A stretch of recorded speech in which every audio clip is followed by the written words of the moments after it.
నమస్తే మాస్టర్స్. ఒక యోగి ఆత్మకథలో గాంధీ మహాత్ములతో వార్తాలో మీకు స్వాగతం. గాంధీ మహాత్ముల కార్యదర్శి మహాదేవ దేశాయి మిస్ బ్లెట్కు, శ్రీ రైటర్కు నాకు చక్కటి మాటలతో స్వాగతం చెప్తూ కద్దరుమాలలు వేశారు. మా చిన్న బృందం ఆగస్టులో ఒకనాడు వేకువజామున అప్పుడే వార్దా స్టేషన్లో దిగింది. బండిలో ఉన్న దుమ్ములోంచి, ఉక్కపోతలోంచి బయటపడినందుకు మేము సంతోషించాం. మా సామాను ఎద్దుల బండిలో వేయించి శ్రీ దేశాయితోనూ ఆయన వెంట వచ్చిన బాబాసాహెబ్ దేశ్ముఖ్, డాక్టర్ పింగళే గారితోని మేము కలిపి మోటార్ కారులో బయలుదేరాం. బురద కొట్టుకుపోయిన నాటు రోడ్ల మీద కొంతసేపు ప్రయాణం చేసి మగన్ వాడికి చేరుకున్నాం. భారతదేశ రాజకీయ ఋషి ఆశ్రమం అది. దేశాయి గారు మమ్మల్ని వెంటనే రాతగదిలోకి తీసుకువెళ్లారు. అక్కడ గాంధీ మహాత్ములు బాసిం పట్టు వేసుకుని కూర్చొని ఉన్నారు. ఒక చేతిలో కలం, మరో చేతిలో ఒక కాగితం ముక్క. ఆయన మొహంలో హృదయాకర్షణమైన మధుర మందహాసం. స్వాగతం అని హిందీలో రాశారు ఆయన. ఆ రోజు సోమవారం. వారానికోసారి ఆయన మౌనం పాటించే రోజు అది. మేము కలుసుకోవడం అదే మొదటిసారి అయినా మేము ఒకరినొకరు ఆప్యాయంగా చూసుకున్నాం. గాంధీ మహాత్ములు 1925లో రాంచీ విద్యాలయాన్ని సందర్శించారు. అది ఆ విద్యాలయానికి ఒక గౌరవం. ఆ సందర్భంలో ఆయన అతిథుల అభిప్రాయాల పుస్తకంలో దయతో ప్రశంసాపూర్వకమైన మాటలు కొన్ని రాశారు.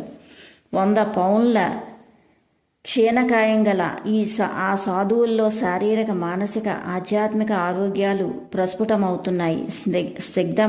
స్నిగ్ధమైన ఆయన ధూమ్రవర్ణ నేత్రాలు జ్ఞానంతో, చిత్తశుద్ధితో, వివేకంతో వెలుగొందుతున్నాయి. ఈ రాజనీతజ్ఞులు న్యాయ, సాంఘిక, రాజకీయ పోరాటాలు అనేకం జయించారు. గాంధీగారు భారతదేశంలో లక్షలాది జన హృదయాల్లో స్థానం సంపాదించుకున్నంతగా ప్రపంచంలో మరే నాయకుడు సంపాదించుకోలేదు. మహాత్ముడు అంటూ ఆయనకు వచ్చిన ప్రసిద్ధ బిరుదులు ఈ ప్రజలు స్వచ్ఛందంగా ఆయనకు అర్పించిన నివాళి. వాళ్ళ కోసమే ఆయన తమ దుస్తుల్ని కొల్లాయి గుడ్డకు పరిమితం చేసుకున్నారు. చాలా వ్యంగ్య చిత్రాలకు ఎక్కిన ఈ కొల్లాయి గుడ్డ అంతకు మించిందేమీ ధరించజాలని దళిత జనబాహుల్యంలో తాము ఒకరమన్న భావనకు చిహ్నమైంది. ఆశ్రమవాసులు పూర్తిగా మీ సేవకు హాజరుగా ఉంటాం. ఏ పని కావాలన్నా దయచేసి వాళ్ళని అడిగి చేయించుకోండి. శ్రీ దేశాయి మమ్మల్ని రాతగదిలోంచి అతిథి గృహంలో తీసుకెళ్తూ ఉండగా మహాత్ములు అప్పటికప్పుడు ఈ ముక్కలు రాసి సహజ సౌమ్య మనస్కుతో నాకు అందించారు. దేశాయి గారు మిమ్మల్ని పండ్ల తోటల గుండా, పూల తోటల గుండా నడిపించి జేలీ కిటికీలున్న ఒక పెంకుటింటికి తీసుకువెళ్లారు. ముందరి దొడ్లో 25 గల నూతిని పశువులు నీళ్లు పట్టడానికి ఉపయోగిస్తారని చెప్పారు. పక్కనే ధాన్యం నూర్చడానికి సిమెంట్ చక్రం ఉంది. మాకు ఒక్కొక్కటి చొప్పున ప్రత్యేకంగా ఇచ్చిన చిన్న పడగదుల్లో వీలైనంత కనీస సామాగ్రి మాత్రమే. నులకతాటితో అల్లిన ఒక మంచం మాత్రమే ఉంది. వెళ్ళవేసిన వంటింట్లో ఒక మూల నీటి కుళాయి ఉంది. మరో చోట వండుకోవడానికి ఒక పొయ్యి ఉంది. కాకుల అరుపులు, పిచుకల కిచకచలు, పశువుల అంబారవాలు, రాళ్లు కొట్టేటప్పుడుండే టకటక చప్పుళ్ళు, నిరాడంబరమైన పల్లెల్లో వినబడే శబ్దాలు మా చెవులకు సోకాయి. శ్రీ రైటర్ యాత్రాది దినచర్య ఈ పుస్తకాన్ని గమనించి శ్రీ దేశాయి దాన్ని తెరిచి అందులో గాంధీ మహాత్ములు యథార్థ సత్యాగ్రహులని, అందరికీ చేసే సత్యాగ్రహ వ్రత ప్రతిజ్ఞలు వరుసగా రాశారు.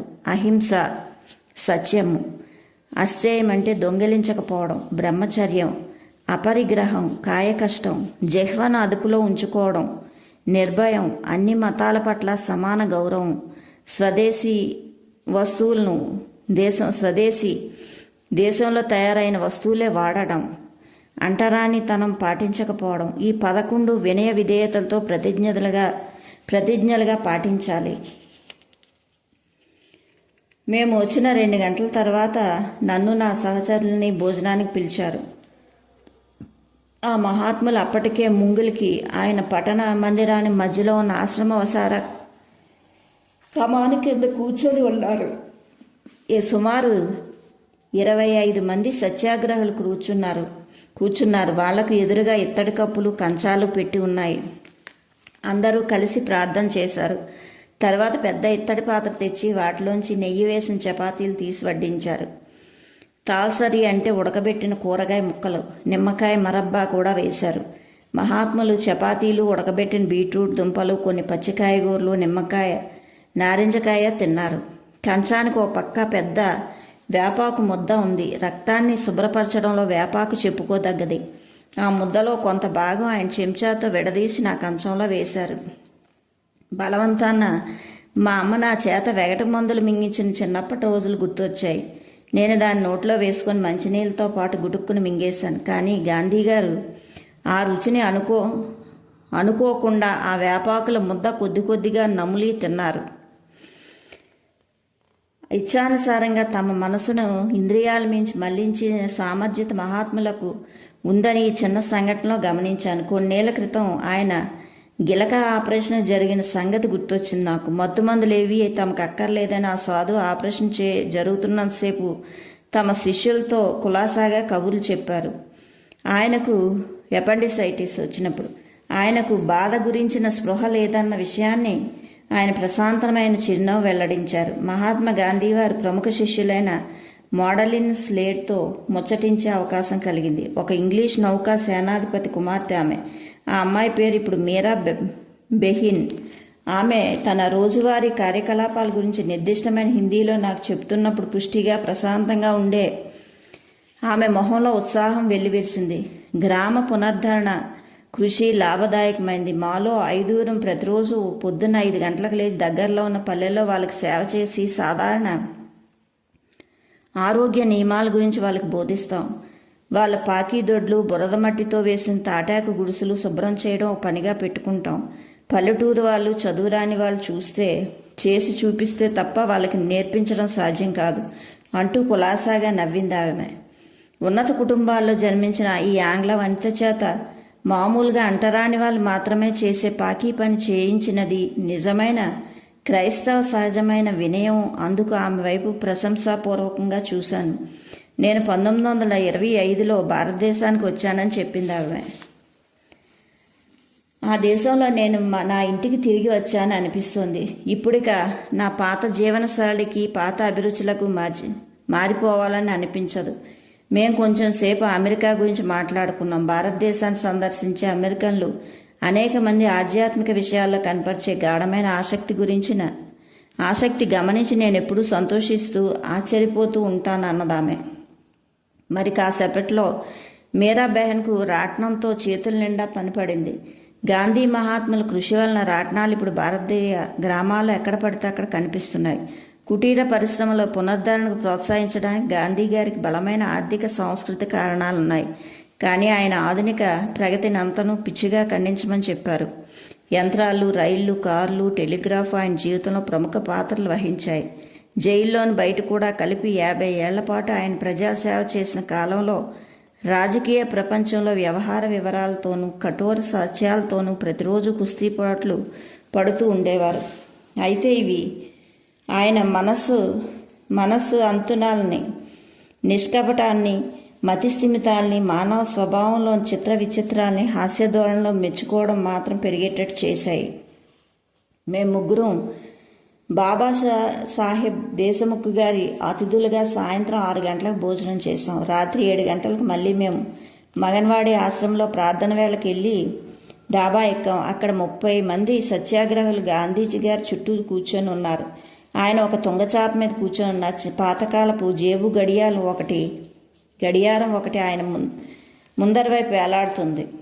వాలుతున్న సూర్యుడు తాటి చెట్టు మీద, మర్రి చెట్టు మీద చివరి వెలుగులు ప్రసరిస్తున్నాడు. రాత్రి రొద, కీచురాళ్ల చప్పుట్లు మొదలయ్యాయి. వాతావరణం పూర్తిగా ప్రశాంతంగా ఉంది. మేము మైమర్చిపోయాం. దేశాయి భజనకర్త భక్తి కీర్తన ఒకటి పాడుతూ ఉండగా తక్కిన వాళ్ళంతా ఆయన పాడింది అందుకొని పాడుతున్నారు. తర్వాత గీతాపారాయణం జరిగింది. ముగింపు ప్రార్థన నన్ను చేయమని మహాత్ములు నాకు సంజ్ఞ చేశారు. ఆలోచనకి, ఆశయానికి ఎటువంటి పొందిక ఉంది? ఎప్పటికీ మనసులో ఉండిపోయే స్మృతి. ఆకాశంలో అప్పుడే పొడిచిన చుక్కల కింద వార్దా మిద్దెల మీద జరిగిన ధ్యానం. ఖచ్చితంగా 8 గంటల వేళకు గాంధీ గారు మౌనం చాలించారు. ఆయన జీవితంలో కఠిన శ్రమ కలుగుతూ ఉండడం వల్ల కాలాన్ని సూక్ష్మ ప్రయాణాల్లో కేటాయించడం కోసం అవసరమైంది. స్వాగతం స్వామీజీ. ఈసారి మహాత్ములు ఇచ్చిన కాగితం మీద రాసి చూపించిన స్వాగతం కాదు. మేము అప్పుడే డాబా మీద దిగి ఆయన రాతగదిలోకి వెళ్ళాం. అందులో కుర్చీలు లేవు, పుస్తకాలు, కాగితాలు, మామూలు కళాలు ఉన్న పొట్టి డస్కు పెట్టి ఒక మూల టిక్కుటిక్కుమనే పాత గడియారం ఉన్నది. సర్వత్రా వ్యాప్తమైన శాంతి, భక్తి ప్రభతో గాంధీ గారు సమ్మోహనం గృహ సదృశ్యమైన బోసినోటితో చిరునవ్వు చిందిస్తున్నారు. చాలా ఏళ్ల క్రితం నా ఉత్తర ప్రత్యుత్తరాల పని చూసుకోవడానికి వ్యవధి కోసం వారానికి ఒకరోజు మౌనం పాటించడం ప్రారంభించాను. కానీ ఇప్పుడు ఆ 24 గంటలు ప్రధాన ఆధ్యాత్మిక అవసరంగా పరిగణించాయి. నియత కాలికమైన మౌనం ఒక భాగ్యమే కానీ చిత్రహింస కాదంటూ వివరించారు ఆయన. నేను మనసారా అంగీకరించాను. మహాత్ములు నన్ను అమెరికా గురించి, యూరప్ గురించి అడిగారు. భారతదేశాన్ని గురించి, ప్రపంచ పరిస్థితుల గురించి మేము చర్చించుకున్నాం.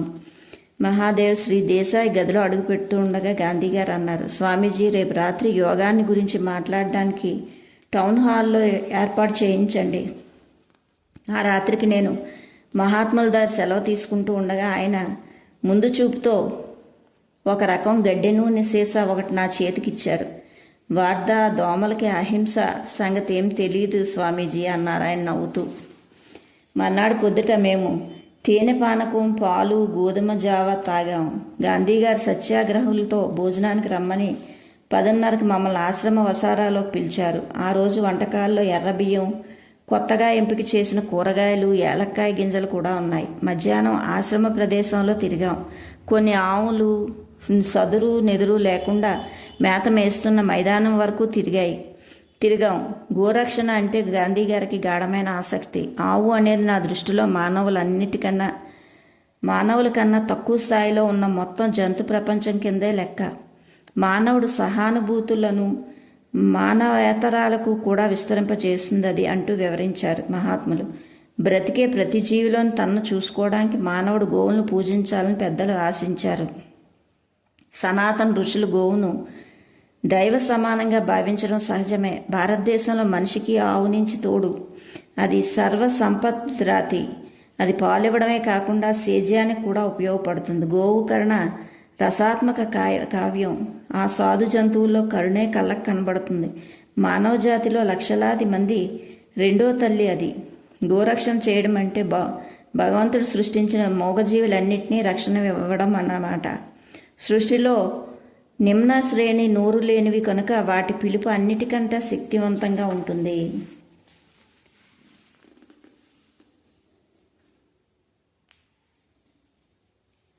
మధ్యాహ్నం పూట చిన్న చిన్న అమ్మాయిల కోసం ఏర్పాటు చేసిన గాంధీ గారి ఆశ్రమానికి వెళ్ళి నృయజ్ఞం చేశాము.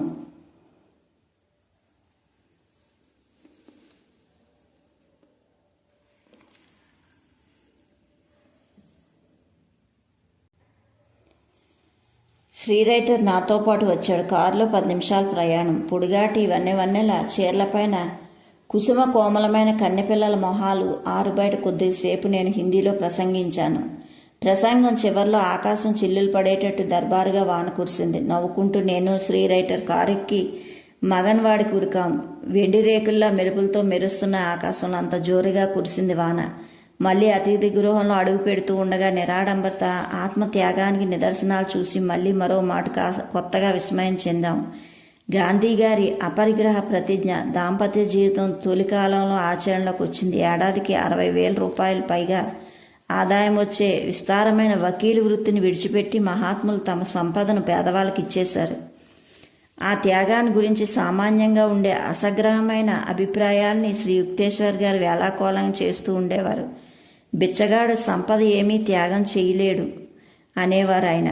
నా వ్యాపారం పడిపోయింది, నా పెళ్ళం వదిలేసింది, నేను అన్నీ త్యాగం చేసేసి సన్యాసుల మఠానికి వెళ్ళిపోతాను అంటూ ఎవరైనా విలిపిస్తున్నారంటే అతను చెబుతున్నది ఏ లౌకిక త్యాగం గురించి. సంపదను, ప్రేమను అతనేమీ విడిచిపెట్టలేదు, అవే అతన్ని విడిచిపెట్టేశాయి. అందుకు భిన్నంగా గాంధీ గారి లాంటి సాధువులు స్పష్టంగా భౌతిక వస్తు త్యాగాలు చేయడమే కాకుండా తమ అంతరాంత జీవిని సర్వ మానవ వాహినిలో లీనం చేసి అంతకన్నా కష్టమైన స్వార్థ బుద్ధిని, వ్యక్తిగత లక్ష్యాల్ని త్యాగం చేశారు. మహాత్ముల ధర్మపత్ని కస్తూరిబాయి, ఆమె విశిష్టురాలు. తన కోసం, పిల్లల కోసం ఆయన తమ ఆస్తిలో భాగమేది కేటాయించినా పెట్టనందుకు ఆమె ఆక్షేపించలేదు. చిన్నతనంలో పెళ్లి అయిన గాంధీ గారు భార్య 4 కొడుకులు పుట్టిన తర్వాత బ్రహ్మచర్య వ్రతం ప్రారంభించారు. వారి దాంపత్య జీవితం ఒక గంభీరమైన రూపకం. అందులోంచి ప్రశాంత నాయిక అయిన కస్తూరిబాయి భర్త అడుగుజాడల్లో నడిచి జైలుకి వెళ్లారు. 3 వారాల పాటు ఆయన ఉపవాసం చేసినప్పుడు ఆమె కూడా చేశారు. ఆయన వహించే లెక్కలేనన్ని బాధ్యతల్లో ఆమె తన వంతు పూర్తిగా వహించారు. గాంధీ గారికి ఆవిడ ఈ విధంగా జోహార్లు అర్పించారు. మీ యావజ్జీవిత సహచారిణిగా, సహాయకురాలిగా ఉండే అవకాశం పొందినందుకు మీకు ధన్యవాదాలు అర్పిస్తున్నాను. మన దాంపత్యం కామవాంఛ మీద కాకుండా బ్రహ్మచర్యం, ఆత్మ నిగ్రహం మీద ఆధారపడి ప్రపంచమంతటిలోని సర్వశ్రేష్టమైన దాంపత్యమయమైనందుకు మీకు ధన్యవాదాలు అర్పిస్తున్నాను. భారతదేశం కోసం మీరు చేపట్టిన జీవిత కృషిలో నన్ను మీకు సమానురాలిగా పరిగణించినందుకు మీకు ధన్యవాదాలు అర్పిస్తున్నాను. జూదంలోని, పందాల్లోని, స్త్రీలోలత విషయంలోని, మద్యపానంలోని, పాటల్లోని తమ కాలాన్నంతా వెచ్చించేసి చిన్ననాటి ఆట వస్తువులంటే తొందరగా విసిగెత్తిపోయే చిన్నపిల్లాడి మాదిరిగా భార్య అన్నా పిల్లలన్నా విసిగెత్తేసే భర్తల్లో మీరు ఒకరు కానందుకు మీకు ధన్యవాదాలు అర్పిస్తున్నాను. ఇతరుల శ్రమను దోచుకుంటూ ధాన్యం పండించడానికి తమ కాలాన్ని వినియోగించే భర్త లాంటి వారు మీరు కానందుకు ఎంతగా ధన్యవాదాలు చెప్పుకోవాలి. లంచాల కన్నా దేవుడు దేశానికి మీరు అగ్రస్థానం ఇస్తున్నందుకు, మీకు దృఢ విశ్వాస బలం ఉన్నందుకు, భగవంతుడి మీద సంపూర్ణమైన ప్రగాఢ విశ్వాసం ఉన్నందుకు మీకు ఎన్ని ధన్యవాదాలు చెప్పుకోవాలో, నాకన్నా దేవుడికి, దేశానికి అధిక ప్రాముఖ్యత ఇచ్చే భర్తకు భార్యనైనందుకు నేను ఎంతగా ధన్యవాదాలు చెప్పుకోవాలి. మన జీవిత విధానాన్ని మీరు అంత సంపత్ స్థితి నుంచి అంత స్వల్ప స్థితి నుంచి మారుస్తూ ఉంటే నేను సణుక్కుంటూ తిరగబడినప్పుడు నా కుర్రతనపు లోపాల మీద ఓర్పు చూపించినందుకు మీకు కృతజ్ఞరాల్ని. చిన్నపిల్లగా ఉన్నప్పుడు నేను మీ తల్లిదండ్రుల ఇంట్లో ఉన్నాను. మీ అమ్మగారు గొప్ప ఉత్తమరాలు. ఆవిడ నాకు చక్కని తర్ఫీదు ఇచ్చారు. ధైర్య సాహసాలు గల భార్యగా ఎలా ఉండాలో, నాకు భర్తగా కాబోయే తమ కుమారుడికి ప్రేమను, గౌరవాన్ని ఎలా నిలుపుకోవాలో నేర్పారు ఆవిడ. ఏళ్లు గడుస్తూ ఉండగా మీరు భారతదేశానికి అత్యంత ప్రియతమ నాయకులయ్యారు. ఇతర దేశాల్లో తరచూ జరుగుతూ ఉండే మాదిరిగా భర్త వినయ సోపానాలు ఎక్కినప్పుడు భార్య విడిచిపెట్టేసే దుస్థితి నాకు కలుగుతుందేమని భయం లేదు. మరణ సమయంలో సైతం మనం ఆలుమగలుగానే ఉంటామన్న సంగతి నాకు తెలుసు. కస్తూరిబాయి చాలా సంవత్సరాల పాటు ప్రజా ద్రవ్యానికి కోశాధికారిణిగా పనిచేసేది. దైవ స్వరూపులుగా ప్రజల మన్ననలు అందుకున్న మహాత్ములు కొన్ని కోట్ల రూపాయల విరాళాలు సేకరించారు. గాంధీ గారి సమావేశానికి వెళ్ళే ఆడవాళ్ళని నగలు పెట్టుకొని వదిలితే వాళ్ళ భర్తలకు బెరుగ్గా ఉండేదని భారతీయ గృహాల్లో నవ్వుకుంటూ కథలుగా చెప్పుకునేవారు. దళిత జాతి ఉద్ధరణకు శ్రమించే గాంధీ మహాత్ములు సమ్మోహన స్వరం సంపన్నుల బంగారు గాజుల్ని, వజ్రాల హారాల్ని ఆకర్షించేసి వాళ్ళ చేతుల నుంచి, మెడల నుంచి ఊడి చందాల బుట్టల్లో పడేసేటట్టు చేస్తుంది. ఒకనాడు ప్రజానిధికి కోశాధికారిణి అయిన కస్తూరిబాయి 4 రూపాయలు ఎలా ఖర్చు అయ్యాయో లెక్క చెప్పలేకపోయింది. గాంధీ గారు ఆ నిధులకు సంబంధించిన లెక్కలు ఆడిటర్ చేయించి ప్రచురిస్తూ తమ భార్య నిర్వహణలో వచ్చిన 4 రూపాయల తేడాను నిర్దాక్షిణ్యంగా ఎత్తి చూపించారు. నేను ఈ కథ నా అమెరికా విద్యార్థుల క్లాసులో తరచుగా చెప్పేవాడిని. ఒకనాడు సాయంత్రం హాల్లో ఒక ఆమె అగ్రవేశాలతో ఊగిపోయింది. మహాత్ముడు అయ్యేది కాకపోయేది ఆయనే కనుక నా మొగుడయ్యి ఉంటే అనవసరంగా చేసిన అటువంటి బహిరంగమైన అవమానానికి మొహం మీద ఒక గుద్దు గుద్దేదాన్ని అంటూ అరిచింది. అమెరికన్ భార్యల గురించి, భారతీయుల భార్యల గురించి మా మధ్య సరదాగా కొంత వాగ్వివాదం జరిగిన తర్వాత నేను ఇంకా పూర్తిగా వివరించడానికి పూనుకున్నాను. గాంధీ గారి భార్య మహాత్ముడికి తన భర్తగా కాకుండా గురువుగా భావించింది. చాలా చిన్న పొరపాటైన చక్కదిద్దే హక్కు గురువుకుందని స్పష్టం చేసింది. కస్తూరిబాయిని బహిరంగంగా మందలించిన కొంతకాలానికి గాంధీ గారికి ఒక రాజకీయ నేరవపరణం మీద జైలు శిక్ష పడింది. ప్రశాంతంగా ఉండే ఆయన ఆమెకు వీడ్కోలు చెబుతూ ఉండగా ఆయన పాదాల మీద వాలింది. గురుదేవా, నేను మిమ్మల్ని ఎప్పుడైనా నొప్పించుంటే నన్ను క్షమించండి అని ప్రాధేయపడింది. వార్దాలో ఆ రోజు మధ్యాహ్నం 3 గంటలకు నేను ముందుగా ఏర్పాటు చేసుకున్న కార్యక్రమం ప్రకారం గాంధీ గారి రాతగదిలోకి వెళ్ళాను. తన భార్యను శిష్యురాలుగా చేసుకోవడం అనేది అరుదైన అలౌకిక ఘటన సాధించగలిగిన సాధువు గాంధీగారు. ఎన్నడూ మరపురాని చిరునవ్వు చిందిస్తూ పైకి చూశారు ఆయన. మహాత్మాజీ అంటూ ఆయన పక్కన ఉత్తి చాప మీద కూర్చుంటూ అహింసకు మీ నిర్వచనం ఏంటో చెప్పండి అన్నాను. మనసుతో కానీ చేతతో కానీ ఏ జీవికి హాని చేయకుండా ఉండడం చక్కటి ఆదర్శమే. కానీ ఒక పిల్లవాడిని కాపాడడానికో తనని కాపాడుకోవడానికో తాచుపాము చంపకూడదా అని ప్రపంచం ఎప్పుడూ అడుగుతూ ఉంటుంది. నిర్భయం అహింస అన్న నా ప్రతిజ్ఞలని రెండింటినీ ఉల్లంఘించకుండా నేను తాచుపామును చంపలేను. అంతకంటే ప్రేమ స్పందనతో ఆ పామును శాంతపరచడానికి మానసికంగా ప్రయత్నిస్తాను. నా పరిస్థితులకు అనుగుణంగా ఉండాలి కదా అని నేను నా ప్రమాణాలను దిగజార్చలేను అంటూ తమకు సహజ చిత్తమైన గాంధీ గారు ఇంకా ఇలా అన్నారు.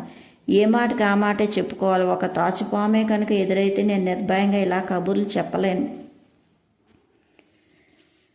పద్యం గురించి ఆయన ఇలా చెప్పారు. పద్యం గురించి చాలా ఇటీవల వెలువడ్డ పాశ్చాత్య గ్రంథాల్లో కొన్ని ఆయన బలం మీద ఉన్నాయి. పద్యం అనేది ప్రతి చోట ఎంత ముఖ్యమో సత్యాగ్రహానికి కూడా అంత ముఖ్యం అని ముసిముసిగా నవ్వుతూ అన్నారు ఆయన. సత్యాగ్రహులు సంపూర్ణమైన నిగ్రహం ఉండాలని చెప్పేవాడికి కనుక బ్రహ్మచారికి తగిన ఉత్తమ ఆహారం ఏమిటో కనుక్కోవడానికి ఎప్పుడూ ప్రయత్నిస్తూనే ఉన్నాను. ప్రజన కారణకంగా సహజాతాన్ని అదుపులో పెట్టుకోవడానికి ముందు జిహ్వను జయించాలి. అర్ధాకలిగా ఉండడం కానీ అసంతులిత ఆహారం తీసుకోవడానికి కానీ దానికి ఉపాయం కాదు. తిండి కోసం లోపల ఉండే ఆత్మాసను మొదట జయించిన తర్వాత అవసరమైన విటమిన్లు, ఖనిజాలు, క్యాలరీలు మొదలైనవన్నీ ఉండే సాత్విక ఆహారం తింటూ ఉండాలి. సత్యాగ్రహి ఆహారానికి సంబంధించిన బాహ్యాంతర జ్ఞానం వల్ల సత్యాగ్రహి శుక్లము ఒంటికి అంతటికీ పనికి వచ్చే జీవశక్తిగా ఇట్టే మారిపోతుంది. మాంసానికి బదులుగా తినదగ్గ మంచి ఆహార పదార్థాల గురించి మాకు తెలిసిన సంగతులు తులనాత్మకంగా ముచ్చటించుకున్నాం గాంధీ గారు. నేను అవకాడో అద్భుతమైంది అన్నారు. నేను కాలిఫోర్నియాలో మా కేంద్రం దగ్గర అవకాడో తోపులు లెక్కలేనన్ని ఉన్నాయి. గాంధీ గారి మొహంలో ఆసక్తి కనబడింది. అవి వార్దాలో పెరిగితే బాగుండు. సత్యాగ్రహాలు కొత్త ఆహారం మెచ్చుకుంటారు. లాస్ ఏంజల్ నుంచి అవకాడో మొక్కల్ని కొన్ని తప్పకుండా వార్దాకు పంపిస్తానని చెప్పి గుడ్లు, మాంసకృతులు ఎక్కువగా ఉండే ఆహారం ఇవి సత్యాగ్రహాలకు నిషిద్ధమైనవేనా? బీజం లేని గుడ్లు నిషిద్ధం కావు అంటూ వెనుకటి సంగతులు తలుచుకొని నవ్వుకున్నారు మహాత్ములు. చాలా ఏళ్ళు నేను వాటిని వాడడానికి సమ్మతించలేదు. ఇప్పటికీ నేను తిన్నాను. మా కోడల్లో ఒక అమ్మాయి ఒకసారి పోషకాహార లోపం వల్ల ప్రాణం పోయే స్థితికి వచ్చింది. ఆమె గుడ్లు తిని తీరాలని పట్టుబట్టారు డాక్టర్. నేను ఒప్పుకోలేదు. దానికి బదులు మరొకటి చెప్పమన్నాను. గాంధీజీ బీజం లేని గుడ్లలో శుక్లం ఉండదు, అందులో హత్య ఏమీ ఉండదన్నారు ఆయన. అప్పుడు నేను సంతోషంగా అనుమతించాను. మా కోడలు గుడ్లు తినడానికి తొందరగా ఆమె మామూలు ఆరోగ్యం చేకూరింది. అంతకు ముందు రోజున గాంధీ గారు లాహిరి మహాశైల క్రియాయోగ దీక్ష తీసుకోవాలని కోరిక వెల్లడించారు. ఆయన చిత్తశుద్ధికి జిజ్ఞాస ప్రవృత్తికి నేను ముగ్ధుడయ్యాను. దైవాన్వేషణ విషయంలో ఆయన చిన్నపిల్లాడు మోస్తరు. అలాంటి వాళ్ళదే స్వర్గరాజ్యం అంటూ యేసుక్రీస్తు పిల్లల్ని ప్రశంసించాడు. గాంధీ గారిలో అటువంటి పరిశుద్ధ గ్రాహ్యతకత వెల్లడి అయింది. నేను ఇచ్చిన మాటను దీక్షా సమయానికి వచ్చింది. కొందరు సత్యాగ్రహులు క్రియాయోగ దీక్ష తీసుకోదలిచారు. శ్రీ దేశాయి, డాక్టర్ పింగళే మరికొందరు గదిలోకి వచ్చారు.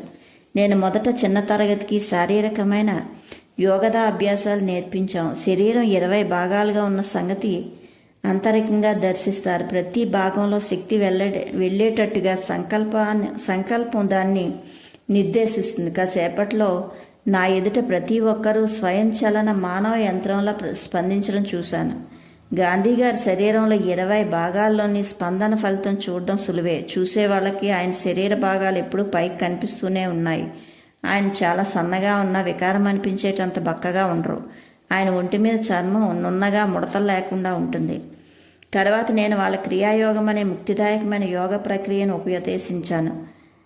ప్రపంచం అంతా మహాత్ములు ప్రపంచాన్ని అన్నింటినీ శ్రద్ధాశక్తులతో అధ్యయనం చేశారు. జైన విగ్రహాలు, బైబిల్, కొత్త నిబంధన గ్రంథం, టాయ్ సమాజ శాస్త్రీయ రచనలు, గాంధీ గారి అహింసా సిద్ధాంతపరమైన దృఢ విశ్వాసాలతో ప్రధానమైన ఆధారాలు, ఈ మూడు ఆయన తమ అభిమతాన్ని ఇలా వ్యక్తం చేశారు. బైబిల్ కొందరు జందే అవేస్తా అన్నవి వేదాల్లో దైవ ప్రేరణ వలన రచించినవే అని నమ్ముతాను. గురు సంప్రదాయాన్ని విశ్వసిస్తాను. కానీ ఈ కాలం అనేక మంది, లక్షల మంది గురువులు లేకుండా పోవాల్సి వస్తుంది. దానికి కారణం పరిపూర్ణ పరిశుద్ధత, పరిపూర్ణ ఈ రెండు ఉన్నవారికి చాలా అరుదైపోవడం. కానీ ఎవరూ తమ మతానికి సంబంధించిన సత్యాన్ని ఎప్పటికీ తెలుసుకోలేకపోతున్నామని నిరాశపడనక్కర్లేదు.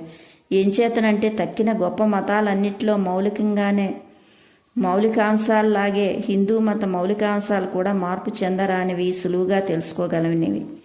ప్రతి హిందువులా నేను దేవుణ్ణి నమ్ముతాను. ఆయన ఒక్కడనే నమ్ముతాను. పునర్జన్మ, మోక్షం ఉన్నాయని నమ్ముతాను. హిందూ మతం మీద నాకున్న అభిప్రాయాల గురించి, నా భార్య మీద నాకున్న అభిప్రాయాల గురించి చెప్పగలిగిన దానికంటే ఎక్కువ చెప్పలేను. ప్రపంచంలో ఏ ఆడది చేయలేనంతగా ఆవిడ నన్ను స్పందింపచేస్తుంది. అలాగని ఆవిడ తప్పులేమీ చేయలేదని కాదు. నేను గమనించగలిగిన వాటికంటే ఎక్కువ లోపాలే ఆవిడలో ఉన్నాయని నేను తెగించి చెప్తా. కానీ తెగరాని బంధం ఒకటి ఉంది. అలాగే హిందూ మతంలో లోపాలు, పరిమితులు ఎన్నో ఉన్నప్పటికీ అదంటే నేను స్పందిస్తాను. గీతలో కానీ, తులసీదాసు రాసిన రామాయణంలో కానీ ఉన్న సంగీతాన్ని మించిన మరేమీ నన్ను ఆనందపరచలేదు. నేను కొన ఊపిరి తీసుకుంటున్నానంటే గీత నాకు ఊరట ఇస్తుంది. హిందూ మతం ఒంటెద్దు మతం కాదు. ప్రపంచ ప్రవక్తలందరూ పూజించడానికి అవకాశం దానిలో ఉంది. సామర్థ్యాన్ని అది ప్రచారక మతం కాదు. అది చాలా తెగల్లో తనలో లీనం చేసుకుంటుంది అనడంలో సందేహం లేదు. కానీ ఆ లీనమన్నది పరమాత్మలోని అగోచరంగా కనిపిస్తుంది. ప్రతి ఒక్కరూ తమ విశ్వాసాన్ని బట్టి లేదా ధర్మాన్ని బట్టి దేవుణ్ణి కొలవాలని చెబుతూ తద్వారా అన్ని మతాల్లో శాంతియుత సహజీవనం చేస్తుంది. క్రీస్తు గురించి గాంధీ గారు ఇలా అన్నారు: ఆయన కనుక ఇప్పుడు మనుషుల మధ్య నివసిస్తూ ఉంటే ఆయన నన్ను ప్రభు అంటూ పిలిచే ప్రతి వాళ్ళు కాక నా తండ్రి ఇచ్ఛానుసారంగా నడుచుకునేవాడు మాత్రమే అని రాసినట్లుగానే బహుశా తన పేరు కూడా ఎన్నడూ విని ఉండని అనేక మంది జీవితాల్ని దీవించి ఉండేవాడని నా దృఢ విశ్వాసం. యేసుక్రీస్తు తమ జీవితాన్ని ద్వారా నేర్పిన పాఠాలు మహత్తర ప్రయోజనమైనవని, ఏకైక లక్ష్యాన్ని మానవ జాతికి తెలియజేశారు. మనమంతా ఆశించి ఉండవలసిన మహాదాశయం ఇది. ఆయన ఒక్క క్రైస్తవ మతానికే కాదు, యావత్ ప్రపంచానికే, సర్వ దేశాలకు, సర్వ జాతులకు చెందినవాడని నా విశ్వాసం. వార్దాలో నేనున్న చివరి రోజు సాయంత్రం టౌన్ హాల్లో శ్రీ దేశాయి ఏర్పాటు చేసిన సమావేశం ప్రసంగించాను. యోగ శాస్త్రాన్ని గురించి నేను ఇచ్చే ఉపన్యాసం వినడానికి జనం సుమారు 400 మంది గది కిటికీల్లో కూడా కిక్కుర్సిపోయారు. నేను మొదట హిందీలోని, తర్వాత ఇంగ్లీష్లోని ప్రసంగించాను. నిద్రపోవడానికి ముందు గాంధీ గారి దర్శనం కోసం మేము సకాలంలో ఆశ్రమానికి వెళ్ళి తిరిగి వచ్చాం. ఆయన ఆ సమయంలో ప్రశాంతంగా కూర్చొని ఉత్తర ప్రత్యుత్తరాలు చూసుకుంటున్నారు. మేము గాంధీ గారి దగ్గర సెలవు తీసుకుంటూ ప్రమాణం అర్పించడానికి వెళ్ళాం. సాధువు గారు ఉదయం ప్రార్థన 4 గంటలకే లేస్తారు.